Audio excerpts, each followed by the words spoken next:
আমাদের অনেকের নামাজে মন বসে না। আমাদের অনেকে বলে, হুজুর নামাজে দাঁড়ালে মন সাথে থাকে না, নামাজে শুধু ভুল হয়, সূরা যে কয়বার পড়ে নিজেও জানি না।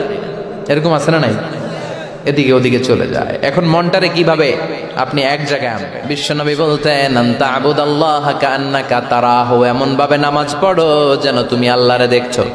ফাইন লাম তাকুন তারাহু ফাইন্নাহু ইয়ারাক, এটা যদি মনে করতে কষ্ট হয় অন্তত এটা ভাবো যে আল্লাহ তোমায় দেখছে। ঠিক কি না? নামাজে যখন দাঁড়াবেন ভাববেন আমি আল্লাহরে দেখতেছি। এটা ভাবা অনেক কঠিন, এটা জানা লোকেরা পারে না। যদি না পারেন তাহলে অন্তত এটা ভাবেন যে আল্লাহ আপনারা দেখতেছে। আল্লাহ ইজ ওয়াচিং মি, আল্লাহ আমাকে দেখছে। তো আমি আল্লাহরে দেখতেছি আর আল্লাহ আমারে দেখতেছে। সুফিরা এটারে দুইটা ক্লাস করছে, একটার নাম দিছে মুশাহাদা আর একটার নাম দিছে মুরাকাবা। মুশাহাদা মানে আমি নিজে দেখি, আর মুরাকাবা মানে আমি দেখি না, আমারে দেখে কে? কেউ যেটা দেখে না দেখে কে? কেউ যেটা শোনে না শোনে কে? আল্লাহ আপনারে দেখতেছে। নামাজের মুসল্লা এই চিন্তাটা করলে খুশু খুদু বাড়ায় দিবে কে? খুশু মানে ভয়। কার ভয়? কথা বলেন। যাদের হৃদয়ে আছে আল্লাহর ভয় তারা কভু পথ ভুলে যায় না। আল্লাহর প্রেম ছাড়া এই দুনিয়ায় কারো কাছে কোনো কিছু চায় না। রাতের আধারে যারা সেজদাতে রয়, দু চোখের শ্রুতে নদী যেন বয়। রাতের আধারে যারা সেজদাতে রয়, দু চোখের শ্রুতে নদী যেন বয়। ছলনার হাতছানি যতই আসুক পেছনে ফিরেও সে তাকায় না। যাদের হৃদয়ে আছে আল্লাহর ভয় তারা কভু পথ ভুলে যায় না। আল্লাহর প্রেম ছাড়া এই দুনিয়ায় কারো কাছে কোনো কিছু চায় না, কারো কাছে কোনো কিছু চায় না। ঠিক কি না? খুশু মানে আল্লাহর ভয়। আল্লাহর ভয় নিয়ে যদি কেউ মুসল্লার মধ্যে নামাজের জন্য দাঁড়ায়, তার মন ডানে বায়ে কোনো দিকে যেতে পারে নাকি? কথা বলেন। তার নজরটা থাকবে তার সিজদার দিকে। বান্দা যখন সিজদা থেকে নজর ডানে নেয়, আল্লাহ বলে বান্দা ফিরে আয়।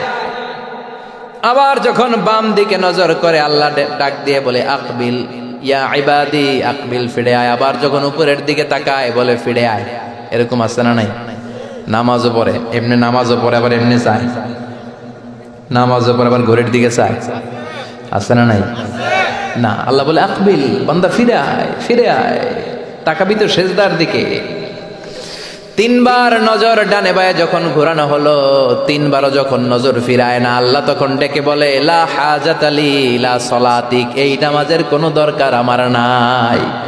যে আল্লাহর জন্য ওযু করলেন, সময় দিলেন, এতক্ষণ ধরে নামাজ পড়লেন, ওই আল্লাহ যদি বলে তোর নামাজের দরকার নাই, তো কারে দিলেন নামাজ? এজন্য নামাজের মধ্যে তাড়াহুড়ো করা যাবে? খুশু খুদু, খুশু মানে আল্লাহর ভয়। নামাজে যখন দাঁড়াবেন শুধু নিজেরাই মুসল্লি বানাবেন না, মনটারেও মুসল্লি বানাবেন। আমরা শুধু নিজেরা নামাজি হই, মনটারে নামাজি বানাই না। আমি ঠিকই আল্লাহু আকবার, মন চলে গেছে সৌদি আরব, মন চলে গেছে হিন্দি সিনেমার দিকে, মন চলে গেছে দোকানের দিকে, মন চলে গেছে ক্রিকেট খেলায়। আছে না নাই?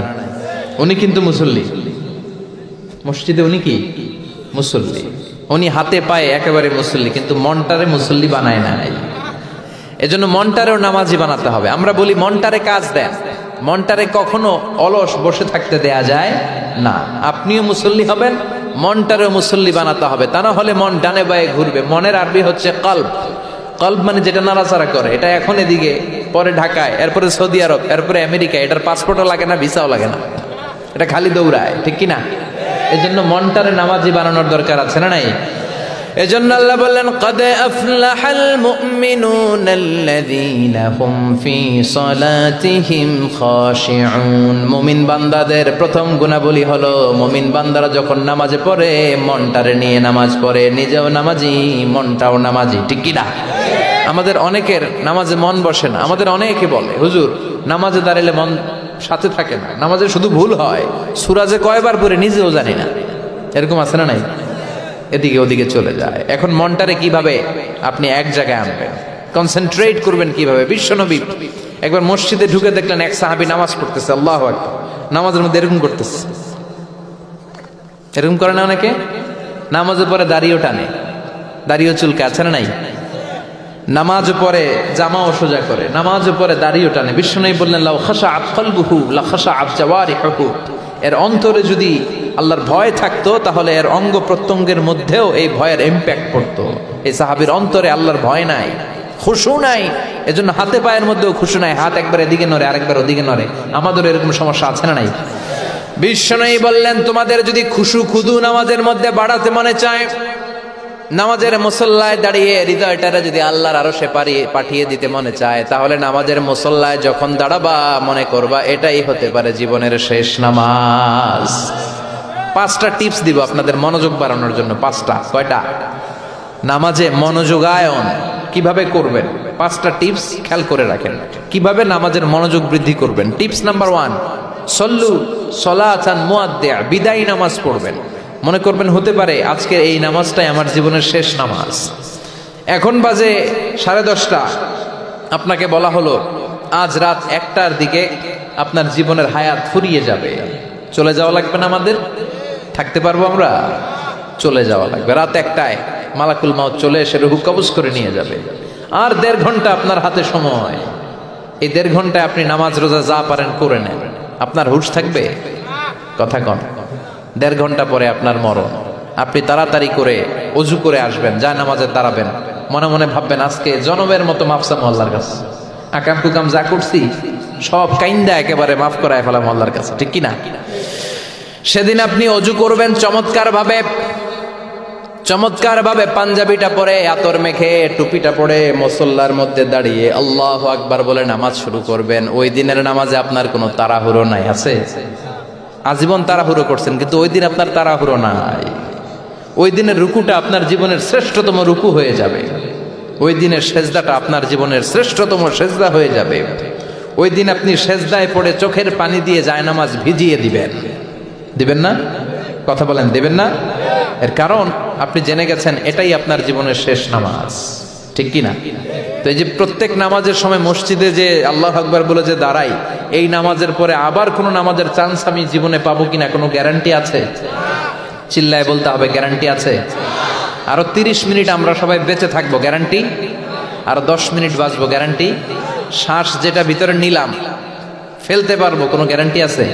তাহলে প্রতিটা নামাজের সময় আমরা এই কথাটা ভাবি না কেন যে হতে পারে এই নামাজটাই আমার জীবনের শেষ নামাজ, হতে পারে আজকের এই সেজদাটা আমার জীবনের শেষ সেজদা। চিল্লায় বলেন ঠিক কিনা? বিশ্বনবী শিখায় দিলেন মনোযোগায়নের প্রথম পদ্ধতি। নামাজে মনোযোগ থাকে না, মনোযোগ যদি বাড়াতে চাও ভাবো এটাই হতে পারে জীবনের শেষ নামাজ। সল্লু সালাতান মুআদ্দিয়া, পারফর্ম দ্য সালাহ as if this is your last and final prayer. এমন ভাবে নামাজ পড়ো মনে করো এটাই হতে পারে জীবনের শেষ নামাজ। আজকে থেকে প্রত্যেকবার আল্লাহু আকবার বলার সময় এটা ভাবতে পারবো না আমরা যে হতে পারে এই নামাজটা আমার শেষ নামাজ। এই চিন্তাটা মাথার মধ্যে রাখার দরকার আছে না নাই? সাইয়েদনা আলী রাদিয়াল্লাহু তাআলা আনহু, উনি যখন নামাজে দাঁড়াতেন দিন দুনিয়ার হুঁশ থাকতো না। উনার পায়ের মধ্যে জিহাদের ময়দানে তীর ঢুকেছে। তীর বের করতে গেলেই চিৎকার মারে, কাউরে তীর ধরতে দেয় না। বিশ্বনবী বললেন বেলাল আকিমিস সালাহ, নামাজের একামত দাও। নামাজ শুরু করার আগে এক সাহাবীরে বললেন নামাজের মাঝখান দিয়ে যে তুমি আলীর পা থেকে টেনে তীর বের করবে, কারণ আমি জানি আমার মেয়ের জামাই আলী যখন নামাজের যায় নামাজে দাঁড়ায় দিন দুনিয়ার কোনো হুঁশ আলীর আর থাকে না। একামত হলো আল্লাহু আকবার, আল্লাহু আকবার।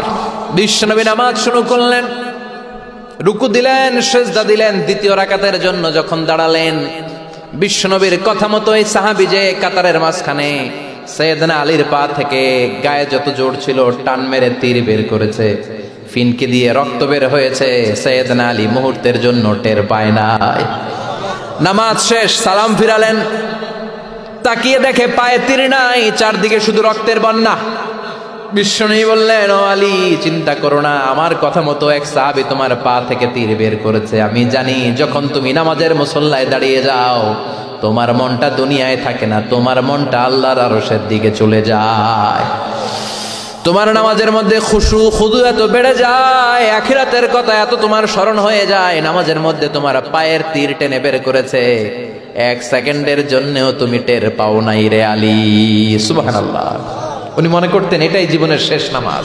সাহাবারা যখন মরুভূমিতে নামাজ পড়তে দাঁড়াতেন, আকাশের পাখিগুলো এসে সাহাবাদের মাথার মধ্যে বসে যেত। মরুভূমির পাখিগুলো মনে করতে এগুলো খেজুর গাছ। কি মনে করে বসতো? কথা বলে না, জোরে কন। আছে, এলাকায় আছে খেজুরের রস হয়? হ্যাঁ, হইছে? খাইছেন? পাখিগুলো মনে করতে এগুলো খেজুর গাছ, কারণ সাহাবারা নড়ে না, চড়ে না, ডানে বায়ে তাকায় না। খেজুর গাছ যেমনি ঠায় দাঁড়িয়ে থাকে, সাহাবারাও ঠায় দাঁড়িয়ে থেকে নামাজ পড়তেন। চিল্লায় এখন আল্লাহু আকবার। তাহলে মনোযোগ বৃদ্ধির 1 নাম্বার পদ্ধতি, মুসল্লায় যখন দাঁড়াবো ভাববো এটাই আমার জীবনের শেষ নামাজ, এরপরে হয়তো নামাজের সুযোগ নাও পেতে পারি, ঠিক কিনা? 2 নাম্বার পদ্ধতি হলো নামাজের মধ্যে আহকাম এবং আরকানগুলো ধীরস্থির ভাবে আদায় করতে হবে। তাড়াহুড়ো নামাজের মধ্যে করা যাবে না। আমাদের হানাফি মাযহাবে তা'দিলুল আরকান এটা ওয়াজিব।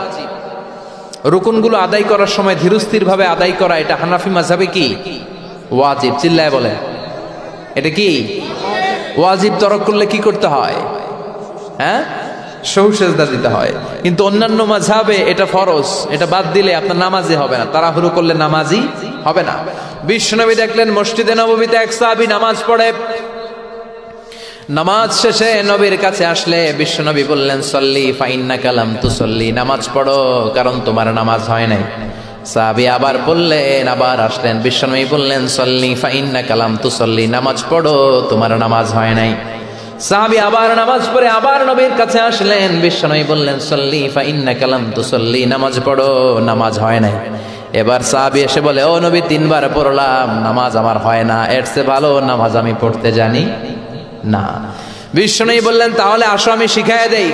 যখন নামাজে দাঁড়াবা ধীরস্থির ভাবে দাঁড়াবা, রুকুতে যখন যাবা পিঠটারে টান টান করে সোজা করে দিবা। বিশ্বনবী যখন রুকু দিতেন বিশ্বনবীর পিঠটা একেবারে স্ট্রেট ফরওয়ার্ড। সাহাবারা বলতেন বিশ্বনবীর রুকু দেওয়া পিঠের উপরে যদি পানি ভর্তি একটা গ্লাস রেখে দেওয়া হয়, পানিগুলা কাঁপবে না, গ্লাসটাও পড়বে না। সুবহানাল্লাহ। তার মানে বিশ্বনবীর রুকুর পিঠটা কেমন ছিল? Straight forward. বিশ্বনবী বলেন, রুকু থেকে দাঁড়াবা ধীরস্থির ভাবে দাঁড়াও, আবার সেজদায় গেলে ধীরস্থির ভাবে যাও। আমাদের দেশে অনেকে রুকু থেকে কোন রকম মাথাটা তুলে আবার সেজদায় দৌড় মারে, আছে না নাই? লক্ষ্মীপুরে নাই, এদিকেও আছে। 2 সেজদার মাঝখানে ধীরস্থির ভাবে বসা হচ্ছে ওয়াজিব। অনেকে এক সেজদা থেকে কোন রকম মাথাটা একটু উপরের দিকে উঠিয়ে আরেক সেজদায় মুরগির মতো ঠোকর মারে, এরকম তো এদিকে নাই না? আবার অনেকে ইমাম সাহেবের আগে দৌড় মারে, আছে না নাই? ইমাম সাহেব সামি আল্লাহু লিমান হামিদা বলে দাঁড়াইছে, ওনার আর সহ্য হয় না, উনি আগে সেজদা দিবে, কিন্তু ইমামের আগেও যাইতে পারে না, মাঝখানে যাই হ্যাং হয়ে থাকে, আছে না নাই? মোবাইল মাঝে মাঝে হ্যাং হয় না, মানে সামনেও যায় না পিছনেও যায় না। তো ওনারাও ইমামের আগে সেজদায় যাবে, তো ইমাম যাইতে পারে না, উনিও যেতে পারে না, মাঝ অবস্থায় যায় কি হয়? হ্যাং। হ্যাং হইবেন আপনারা? হ্যাং হওয়া যাবে না। তাহলে মনোযোগ বাড়ানোর 2 নাম্বার পদ্ধতি হচ্ছে কি করবেন? ধীরস্থির ভাবে। There is no rushing in salah, there is no hastiness in salah। নামাজের মধ্যে কোনো তাড়াহুড়ো নাই। তাড়াহুড়ো করলে এটা নামাজ হয় না। এমনকি নামাজের দিকে বিশ্বনবী তাড়াহুড়ো করে যেতেও নিষেধ করেছেন। ইদা উকিমাতিস সালাহ, নামাজ যখন শুরু হয়ে যাবে ধীরস্থির ভাবে যাবে, তাড়াহুড়ো করে যাওয়া যাবে না। 3 নাম্বার পদ্ধতি, জামাতে পড়বেন, তাহলে মনোযোগ বাড়ায় দিবে কে? বিশ্বনবী বলেন, সালাতুল জামাআত আফদলু সালাতাল ফারদি বি 27 দারাজা। একা একা নামাজ পড়লে যতটুকু সওয়াব হয়, জামাতে নামাজ পড়লে 27 গুণ বেশি সওয়াব হয়। জামাতে পড়ার দরকার আছে না নাই? জামাতে পড়লে আর মনোযোগ এদিক সেদিক যায় না। সবাই আল্লাহু আকবার, আমি আল্লাহু আকবার, সবাই আসসালামু আলাইকুম ওয়া রাহমাতুল্লাহ, আমি আসসালামু আলাইকুম ওয়া রাহমাতুল্লাহ। মন আমার এদিক সেদিক যাওয়ার সুযোগ আছে? কম, ঠিক কি না? 4 নাম্বার, নামাজে যা বলেন অর্থ বোঝার চেষ্টা করেন। আমরা সালাতে যেটা বলি এটার অর্থ বুঝি না। আমরা প্রতিদিন বলি আলহামদুলিল্লাহি রাব্বিল আর রহমানির মালিকি, আবার বলি সামি আল্লাহু লিমান হামিদা, কি কইলাম বুঝি নাই। সুবহান রাব্বিয়াল আলা মানে কি জানি না। আত-তাহিয়াত লিল্লাহি ওয়াস সালাওয়াত ওয়াত তাইয়্যিবাত অর্থ কি জানি না। এজন্য সালাতে যা বলেন এটা বুঝে বুঝে বলার চেষ্টা করেন। অ্যাট লিস্ট সালাতে যেটা আপনি পড়েন এটার অর্থটা শিখার চেষ্টা করেন, তাহলে বললে হৃদয়ের মধ্যে টাচ লাগবে, অন্তরে দরদ লাগবে, চিৎকার করে বলেন ঠিক কিনা। 5 নাম্বার পদ্ধতি, নামাজের মধ্যে যে সুন্নাতগুলো আছে সুন্নাতগুলো আদায় করবেন, তাহলে নামাজের মধ্যে মনোযোগ বাড়ায়া দিবে কে? হাত তোলা সুন্নাত, তোলেন। রফউল ইয়াদাইন যদি করেন, অভ্যাস যদি থাকে, বারবার হাত তোলা তুলেন, প্রতিবার তুললে 10টা করে সওয়াব। আমিন বলবেন, যে মসজিদে জোরে জোরে বলেন, আস্তে তো আস্তে বলেন, কিন্তু বইলেন, বলার দরকার আছে না নাই? বিশ্বনবী বললেন, ইদা আম্মানাল ইমাম আমিনু, ইমাম যখন আমিন বলে তোমরাও আমিন বলো, কারণ তোমরাও যখন আমিন বলো ফেরেশতারাও আমিন বলে। তোমাদের আমিন ফেরেশতাদের আমিন যখন মিলে যায়, তোমাদের জীবনের সব গুনাহ মাফ করে দেয় কে? এজন্য আমিন জোরে কোন বাস্তে কোন বলবেন, এটা ছাড়বেন না। তাশাহুদের মধ্যে আঙ্গুল তুলবেন, হয় নাড়াবেন নয় তুলে রাখবেন, এটা সুন্নাহ। আশাদ্দু আলা শাইতান মিনাল হাদিদ, শয়তানরে লোহা দিয়ে পিটাইলে যত কষ্ট পায়, তাশাহুদে বসে এই আঙ্গুলটা নাড়ালে এর চেয়ে বেশি কষ্ট পায়।